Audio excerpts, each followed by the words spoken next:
Welcome to this week's episode of We're the Harrises. We have Chris Harris Jr., Super Bowl champion, and we have current Browns player Shelby Harris and myself, Super Bowl champion Ryan Harris, as your hosts. And today, gentlemen, we start with some sad news out of the NFL.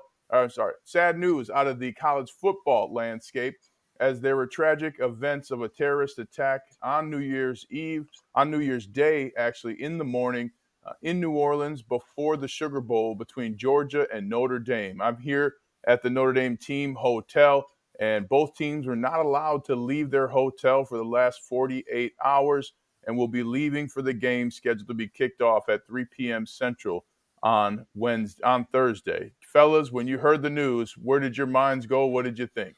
Man, it was just that's a tough situation because you just your prayers and everything goes out to everyone that went out there not expecting anything like this to happen. Went out there expecting to go home to their family. Went out there expecting to see all their loved ones to make it back home. You know what I mean? Like all the people that expected not to have their life end right there, and then you have a terrorist attack like that happens on Bourbon Street, a place where so many smiles and there's good moments and good times have happened. And then it takes away, we've lost people's lives and then now, we're pushing back the football game, which doesn't even seem very important at that time because, people have lost their lives. That's more important than a football game will ever be. But, it's a sad situation just because it still doesn't feel right playing a football game, but it has to be done. Mm-hmm. And it's just a very unfortunate event. You truly have to be sick in the head to go and just injure people like that, and just to be able to go follow through with something like that. It's just those are what horror tales are made of. But like I said before, this game they have to play this game, even though it probably shouldn't be played. But it's just it's just a tough situation through and through. Yeah, anytime you have something like this, is always hard, especially New Orleans. Where they always have tons of events there. There's always something going on there, right? A lot of people are outside, so just to have this happen, and on a popular street where they know on New Year's Day it's going to be, was it New Year's Day, New Year's Eve? It's going to be crazy out there, right? So just that lets you know this is premeditated. The guy definitely had this on the plan. That's what, they're starting fast in 2025, man. It's a lot of stuff going on already. The villains want to make the name for themselves. And, we see what happens, man. So we just send our thoughts and prayers out to the people out there. And good luck to both the teams, having to play through that, in that area. And hopefully they go out there and put on a good show. Man, you can't help but think about the repercussions this is going to have for the Super Bowl that's coming up in New Orleans in a couple of months, and the security lockdown, the security measures that they are going to put into place for, such a grand event like the Super Bowl. And it has to just have you a little bit worried if you're the NFL, just because college football playoffs are a big event too, big money-making event. You're bringing a bunch of people from out of the city into the city. So that, you love opportunities like this. But when something like this, like a terror attack like this happens, it makes you rethink everything that has happened. So it'd be interesting to see how they change the measures for Super Bowl, just because it's going to, you got to think all the Super Bowl events, all the parties, all the events where, all the gifting suites, all that type of stuff, how they're going to actually follow through with all this stuff with security on 10. And the NFL actually had security personnel come out the next day, that day of January 1st, later in the afternoon, arrived on January 2nd. And the city was actually increasing security measures for the game and kind of taking what they had gotten done so far to help for the security measures for this college football playoff game. But clearly they were overcame. And I was out there with my wife far before New Year's, but there was a heavy police presence. They were clearing the street with horses every kind of 30, 45 minutes. So they were there and prepared for a threat, and just devastating for the families that lost loved ones, and one of them being a Georgia school student. So it was a very tough night and tough day for many people, and hopefully playing the game will bring the next step towards whatever the future looks like for both teams involved. But we did get to see some football, gentlemen, in the college football landscape. So what did you take from the games that we saw to round out the college football playoff second round? I'll tell you this: Arizona State got screwed, absolutely screwed. And only reason I'll say that though is because 10 times out of 10, I even say 100 out of 100 times, that play at the end of the game is targeting. 100%.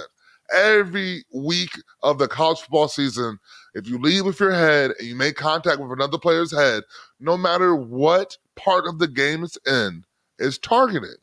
And it's been the consensus since we've came out with targeting. But since it's in overtime, since it's late in the game, and since it pretty much would give Arizona State the game, you decided not to call it.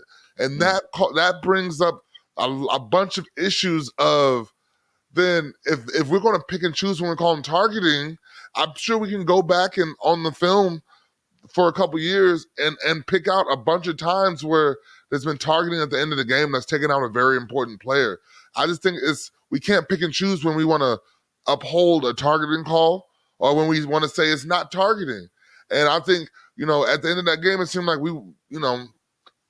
the powers that be, were really in an effort to try to get Texas to win this game. It just wouldn't be good for football or the SEC in general if Arizona State beats a team that was number one in the SEC pretty much the whole year other than the SEC championship game.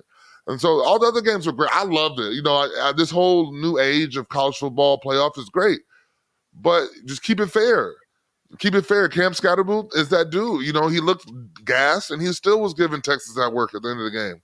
But, just keep it fair. And the only thing I'm going to say from that is keep it fair. Just call the targeting like it is. And we know Arizona State doesn't have a kicker really in the first place, so just give them a real chance. But other than that, it was a great day of college football. I'm glad they didn't call targeting because I wanted to see the game actually, happen within the game, and not by a penalty, And I think Arizona State still blew that game, right? 4th and 13. You're in cover 4. You let a deep post come right behind your head. And it was like a duck, too. Like, you don't even let those posts happen like that. So I think Arizona State, they blew that game themselves, Texas had plenty of chances, but they missed those field goals to close it out early, right? Ohio State, I think Ohio State might be the top team right now. When you look at Jeremiah Smith, he looks unguardable. I mean, the guy looks like a freshman T.O., or a Julio Jones. He's that type of built, right? He looks like a grown man already. So he looked like a mismatch out there.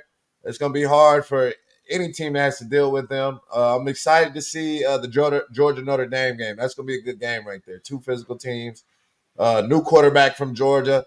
So I think Notre Dame might have the upper hand right there with, Carson Beck not playing, even though I'm not really a believer in Carson Beck anyways. But I think Notre Dame has a great shot. I like what Oregon did. And, Texas, they got a good defense, but I'm not really sold on their offense right now. Yeah, I'm not sure. The crazy thing about Quinn Ewers, his footwork is so bad, but he throws a good ball. So it's interesting to see how Texas will fare against a different type of pass rush, because that pass rush for Ohio State was epic as well. So it was just an epic game that Ohio State played. I think Oregon, they got caught sleeping. They got caught lying to themselves about what they were doing in practice the last week and a half. And Ohio State was honest with themselves, and they came out. But Will Howard, excuse me, Will Howard, man, he is that dude as well. I mean, he put the nation on notice. So the talent of Ohio State was wonderful to see. They performed big in a big stage. But I'm with you. I don't know Texas wise when they had a good win, but they did let Arizona State come back. I mean, they were running out like gangbusters, and somehow it became a game. So Texas has to play its best game if they're going to try and beat Ohio State. And we'll see what Georgia and Notre Dame has. And Gunnar Stockton coming in as a backup quarterback, he does have a good arm, but he will throw some picks. They like to, you guys know on defense, we're giving it up already for offensively. They roll them to the right, They move him to the right. They want him moving. So you guys already know I'm sending a corner blitz from that right side every third play to shut that down. So it'll be interesting to see what happens between Notre Dame and Georgia. Yeah, and then let's not forget, though, about the Boise State Penn State game that happened the day before. And, it was just, it kind of happened exactly how, a lot of people have been expecting it to happen. Everyone kind of knew that Boise State was more of a team that they're not the team that can try to fight back, to come back and win. The teams like that are so reliant on the run, you can't come back from 14, 21 points down with the run. And we literally have been talking about this on the podcast before, that we didn't even know the quarterback's name for Boise State. And so when it came down to it with the Boise State Penn State game, that quarterback had to make plays, and it just wasn't enough. Like, granted, Genty struggled with the 2 fumbles, but man, that kid runs hard. That kid runs hard. And just like with Scatterboo, though, Scatterboo obviously had a better game just because of the no turnovers, and then he threw a touchdown pass too. But just watching Genty run, I love the way he runs. I love how his feet keeps churning. They keep chopping the whole time he's getting tackled. He's always trying to gain extra yards. And, that's, you love that from the running back, someone that's going to fight. But yeah, that game was kind of a dud. It was a pretty boring game to me, the Penn State Boise game. It just wasn't what we expected. I don't think Penn State is as good as, we think they are. I think, they've had a great schedule for this championship, going against SMU, then going against Boise. I think it's going to be in for a reality check. But then, we look at a team, we look at the teams that we watched yesterday, and you really got to believe, and then we watched yesterday and the day before, you got to believe that this 2-week break in between has to do something to these teams when it's time to play again, because a couple of these teams look like completely different teams than what they look like during the season. And so we got to look at it. Are we okay with giving them a half a month break before going into the championship game? I get it. We want them to be healthy, but we want to see these teams be the teams we saw during the season. A lot of these teams are completely different teams when they come out here after 2-3 weeks. They have no rhythm, no motion, nothing. They just, they go out there just running plays. And I think, we're trying to act like we're the Super Bowl here, but we got to maybe cut down on this break that we're having in between games. Well, I like Arizona State quarterback, man. Go ahead, say again. Arizona State's quarterback deserves some credit too. Yes. That kid was running around for his life, everywhere trying to make plays. So salute that kid too. I don't know his name, but he was out there balling.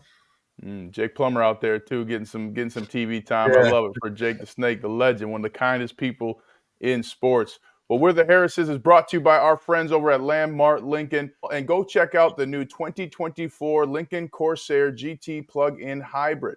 Head on over to landmarklincoln.com to check out the latest offers and incentives, including incredible tax incentives on the all-new Corsair GT plug-in hybrids. Go to landmarklincoln.com or stop in to the #1 Lincoln dealer in Colorado to see if you qualify for no payments up to 90 days. Again, that's landmarklincoln.com, or stop in at the corner of Broadway and Bellevue today and see why they've been Colorado's trusted Lincoln dealer since 1911. Now we're going to the second down. We got a big weekend, right, for the playoff hopefuls, right? The Broncos have been in the playoffs since the Super Bowl, since 2015. We got the Dolphins fighting for a chance. And the Bengals. I think the Bengals need a lot of help. They need a Broncos loss and a Dolphins loss. Dolphins need some help. The Broncos, all they got to do is win, right? All you got to do is win, handle your business versus the Chiefs, and you're able to get that dark cloud off your back. Who do you think has the best chance to take that last spot in the playoffs? Not just the Chiefs, the backup playing Chiefs. Not just the Chiefs. This isn't the Mahomes Chiefs. This is the backup Chiefs. This is the Carson Wentz Chiefs. Yeah. But no, I definitely think it's I think the Broncos have the best chance. They've had 3. This will be their 3rd chance in a row to solidify themselves in that playoff picture. And at this point, obviously, no one expected the Broncos to be here. This is a great spot for the Broncos to be in. But if they don't win this game, this whole season turns into a completely different, talking point. We're talking about this like hi-ho, like this is a great season song, and that would turn into this season turned into a failure. You had 3 games to win 1, and you couldn't do it. So I think, the Broncos, obviously, they should win this game. The Chiefs aren't going to be playing a lot of their guys, but anytime you get into those division rivalries, anything can happen. And also backups get paid too. Carson Wentz was one of the highest paid quarterbacks in the league at one point.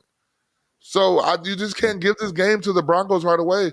The Bengals and the Dolphins really need a lot of help here to make the playoffs. But my thinking behind it is, do you want a team that's just going to make the playoffs and lose first round? Because obviously the Bengals haven't shown anything to be a team that's worth, that playoff spot that's going to sit there and maybe win a couple games. And the Dolphins, it goes the same way. And so I'm a big believer of, if you're a football fan, if you're a football fanatic in general, you want the Broncos to win to make this playoff an even better playoff in the AFC side of the ball, and just to see, all the matchups that it could be. And then also you would love to see, how difficult this could be. You would love to see a Pittsburgh-Denver playoff. Like, I think anybody would love to see that who's a football fan, with the storylines that we had last year. So, this week will be, week 18. You love it because, this is it. Win or go home for a lot of teams right now. So, we'll be excited to see how this all plays out.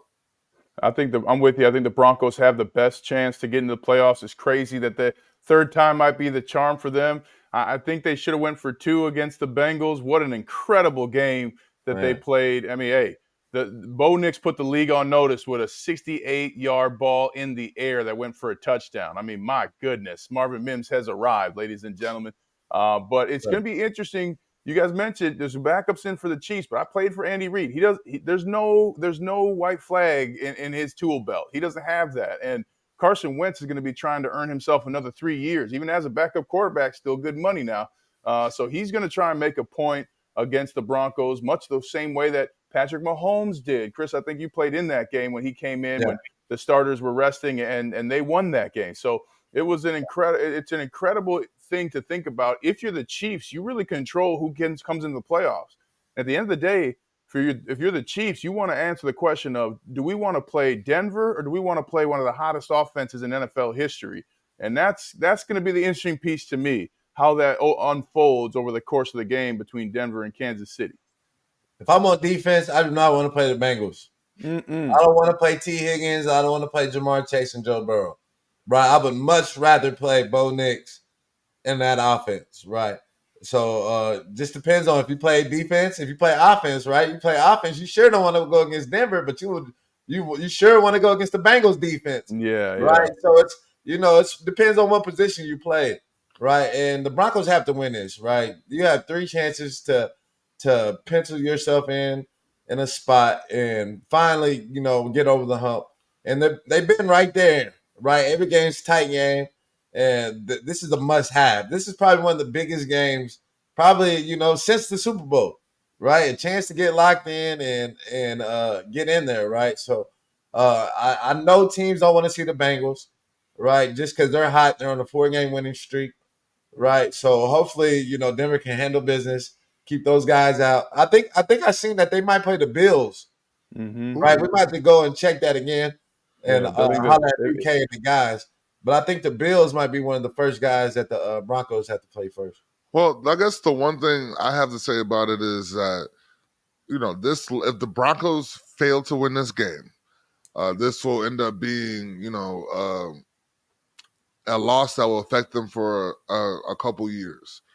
Because now the Broncos aren't going to catch anyone slipping. They're not going to catch anybody not expecting them to be as good as they are next year. And it's going to be a whole different outcome for the Broncos. I'm not saying they're not going to win, not going to lose, but teams are going to be ready for them.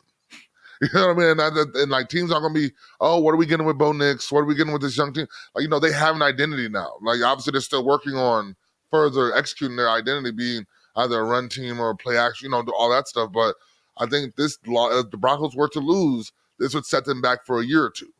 And I just think that this is probably the biggest game of Sean Payton's career as a Denver Broncos head coach. You have to go out there and you really got to execute and you got to win. You almost won. You almost beat the Chiefs with a Patrick Mahomes led, at quarterback. The difference is now your players can't have a let up because they're playing backups. They got to go out there and win. And if you don't, it might take a while for the Broncos to recover from this. Right. And it's a lot going on in the league, man. We see what's going on over there in New York, right, with the Jets. Right. We see Aaron Rodgers. He took himself out the game last week, if you were paying attention. Right. And now we know that going into the final game in the year, Aaron Rodgers, he thinks he's probably locked in to be the quarterback next year. Right. We see the Jets are interviewing Ron Rivera and Rex Ryan again. Right. So what's going to happen with Aaron Rodgers? What is his future? He's retired, man. I don't see. I mean, he's so disruptive. He's had such a bad year. I'm beginning to rethink Mike McCarthy's career. I think Mike McCarthy, we gave him too much of a hard time, right? Because Aaron Rodgers clearly was impossible to deal with. If you're New York, you move on from this as quick as possible.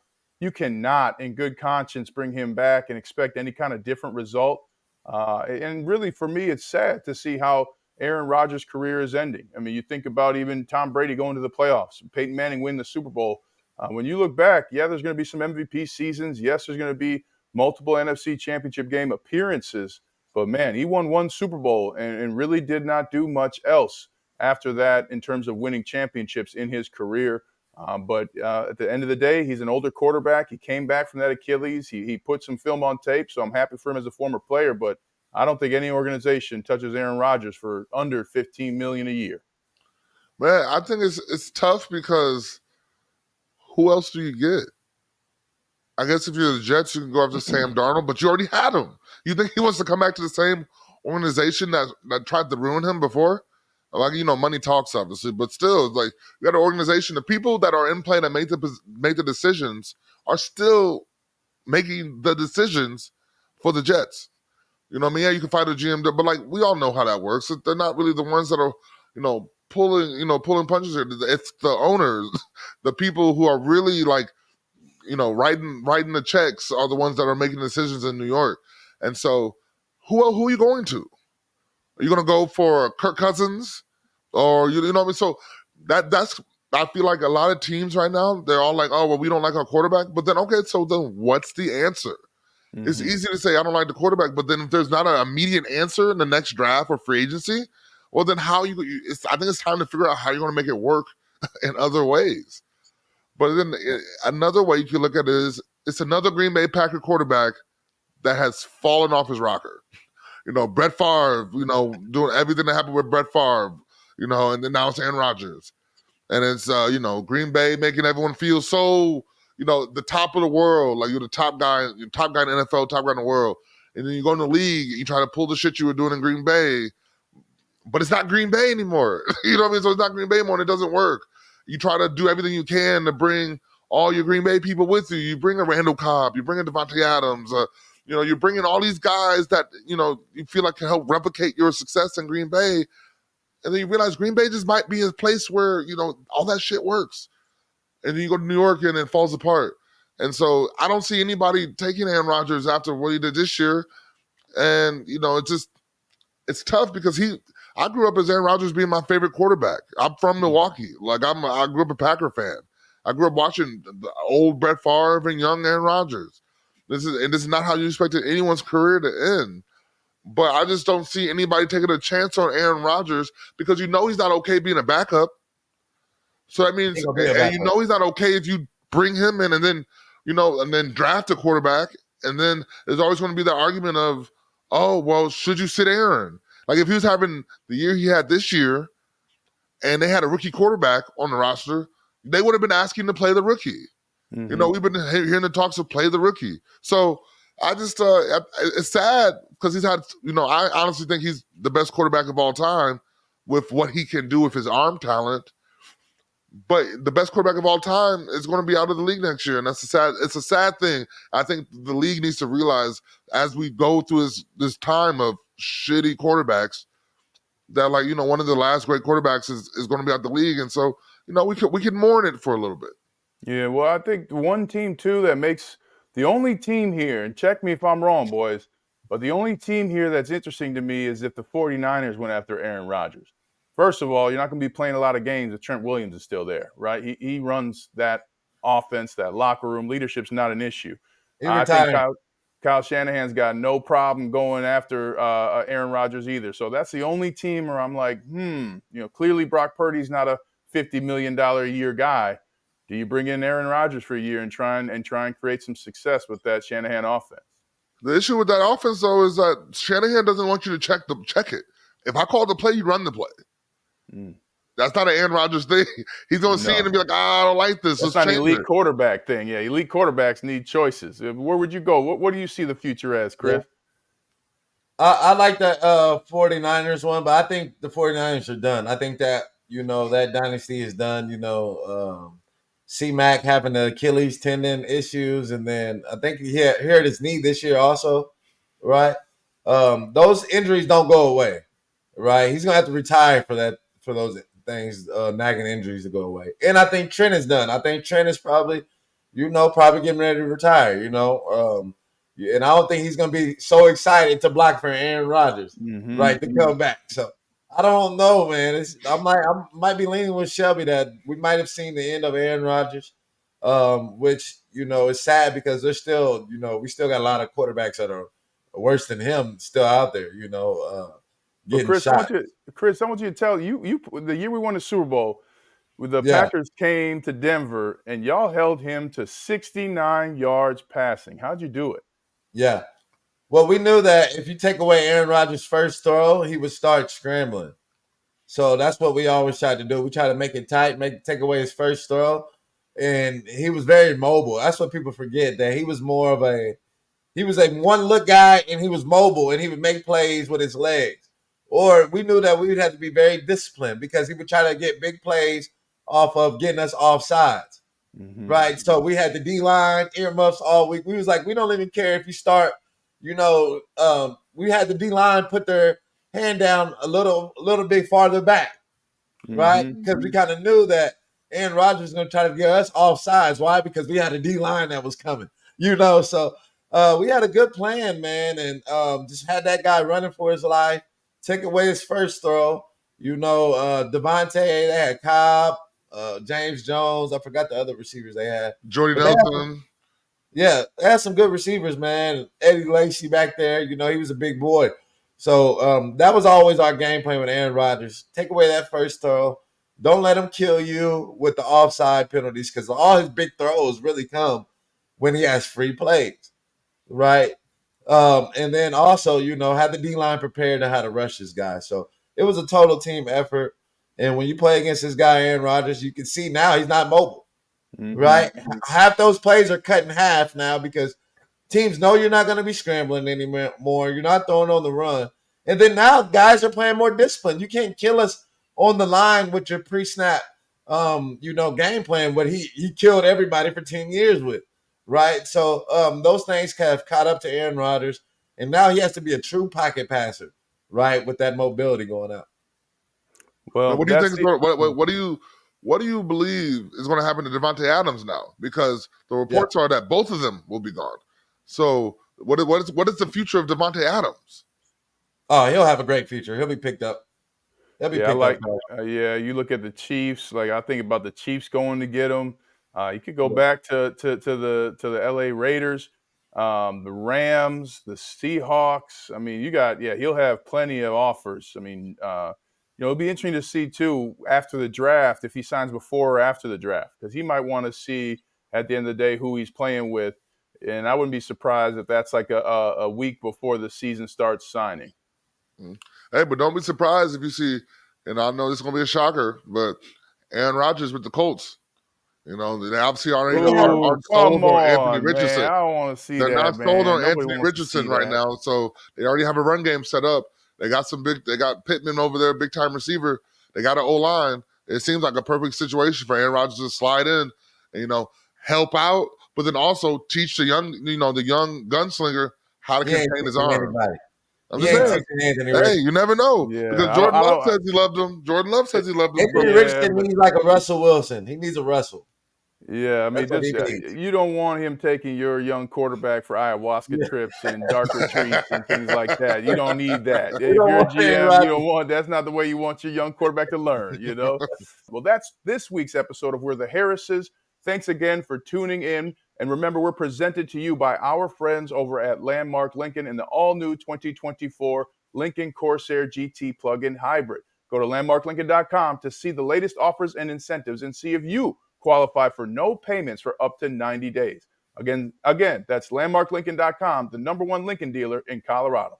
Thanks for joining us. See you next week.